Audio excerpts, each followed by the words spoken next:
জানেন দিল্লিতে মন্দির মার্গ থানায় যেখানে পুলিশ অবস্থান বিক্ষোভ চলছে তৃণমূলের তরফ থেকে জানানো হচ্ছে যেহেতু নির্বাচন কমিশনের অফিসের সামনে ধর্ণা কর্মসূচি করতে পারেনি তাই একেবারে থানাতেই কর্মসূচি চলবে ঘোষণা করলো দোলা সেন। গতকাল ইডি এনআইএ এর বিরুদ্ধে তৃণমূলের ধর্ণা ঘিরে দিল্লিতে একেবারে ধুন্ধুমার পরিস্থিতি তৈরি হয়। দিল্লিতে মন্দির মার্গ থানায় তৃণমূল কংগ্রেসের সেই বিক্ষোভ কর্মসূচি চলছে। গতকাল ইডি এনআইএ এর বিরুদ্ধে তৃণমূলের ধর্ণা ঘিরে দিল্লিতে যে ধুন্ধুমার পরিস্থিতি তৈরি হয়, পরিস্থিতি উত্তপ্ত হয়ে ওঠে। কমিশনে নালিশের পরই অবস্থান থেকে তৃণমূল প্রতিনিধিদের টেনে হিঁচড়ে তুলে দেয় পুলিশ। কথা বলবো, আমাদের সঙ্গে রয়েছেন আমাদের প্রতিনিধি বিজেন্দ্র সিংহ। বিজেন্দ্র, দোলা সেন ঠিক কি জানিয়েছেন? থানার মধ্যেই তারা তাদের কর্মসূচি বিক্ষোভ চালিয়ে যাবেন?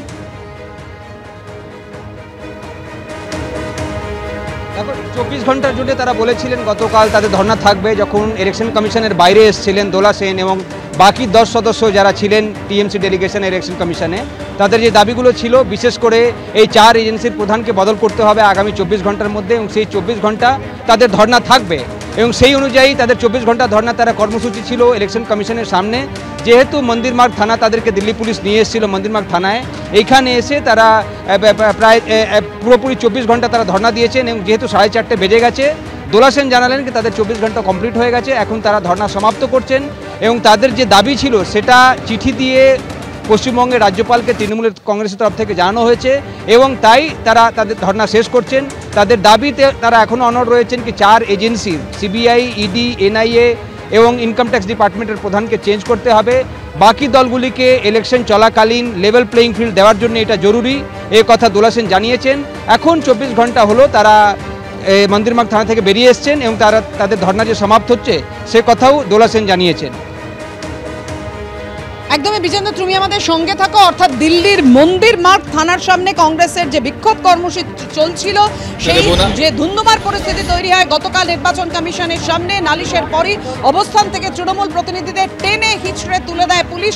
অবশেষে ধর্ণা উঠল মন্দির মার্গ থানার সামনে থেকে, উঠে গেল তৃণমূলের ধর্ণা। আমাদের প্রতিনিধি বিজেন্দ্র সিংহ আমাদের সঙ্গে রয়েছে। বিজেন্দ্র, জানাও আমাদের।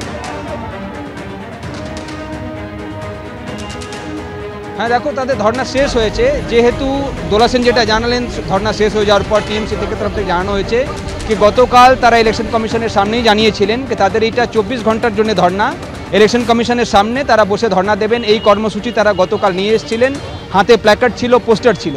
সেখান থেকে দিল্লি পুলিশ তাদেরকে বাসে তোলে এবং যেহেতু তারা কোনো পারমিশন নেননি, ইলেকশন কমিশনের সামনে কোনো ধর্ণা অনুমতি দেওয়া হয়নি দিল্লি পুলিশের তরফ থেকে, তাই সেখান থেকে দিল্লি পুলিশ তাদেরকে বাসে তুলে বিভিন্ন জায়গায় নিয়ে যায়। পরে 6:30 নাগাদ গতকাল তাদেরকে এই মন্দির মার্গ থানায় নিয়ে আসা হয়েছিল। তারা মন্দির মার্গ থানাতেই রাত কাটিয়েছিলেন। সকালে কয়েকজন বেরিয়ে বাইরে গেছিলেন, যেমনি সাগরিকা ঘোষ জানিয়েছেন কি তিনি খাবার আনতে বাইরে গেছিলেন, কিন্তু তারপরে তাকে আর ঢুকতে দেওয়া হয়নি। নাদিমুল হক বাইরে গেছিলেন ড্রেস চেঞ্জ করার জন্যে, তার কিছু ওষুধ নেওয়ার ছিল সেটার জন্যে, কিন্তু তাকেও পরে আর ঢুকতে দেওয়া হয়নি। তারা বাইরেই বসেছিলেন, অর্থাৎ 2 রাজ্যসভা সাংসদ নাদিমুল হক এবং সাগরিকা ঘোষ বাইরে বসেছিলেন আজকে সকাল 10টার পর থেকে, কিন্তু বাকিরা যারা ভেতরে ছিলেন তারা একই কর্মসূচি আজকে পালন করছিলেন। বাইরে গ্রিলের কাছে এসে তারা আজকে দিল্লি পুলিশের তরফ থেকে তাদেরকে মাইক করে অনুরোধ করা হয়, পার্সোনালিও তারা বলেন কি আপনাদেরকে ছেড়ে দেওয়া হয়েছে গতকালই, আপনারা এখান থেকে যেতে পারেন এবং যে মন্দির মার্গ থানা প্রেমিসেস রয়েছে সেটাকে রাজনীতি করার জন্য বা কোনো রাজনৈতিক কারণের জন্য ব্যবহার যেন না করা হয় সেটাও আপিল করা হয়েছিল দিল্লি পুলিশের তরফ থেকে। কিন্তু দোলা সেনরা জানিয়েছিলেন কি তাদেরকে ফ্রি বলে বলা হচ্ছে, কিন্তু তাদের যে 2 সাংসদ বাইরে রয়েছেন তাদেরকে কেন ঢুকতে দেওয়া হচ্ছে না, তাদের কোথায় ফ্রি রয়েছেন, এই প্রশ্ন তারা তুলেছিলেন। এবং দিল্লি পুলিশ গতকালই কেন তাদেরকে অন্য জায়গায় নিয়ে গেছিল সে কথাও তারা বলছিলেন, তাদেরকে তখনই কেন ছেড়ে দেওয়া হয়নি ইলেকশন কমিশনের বাইরে থেকেই।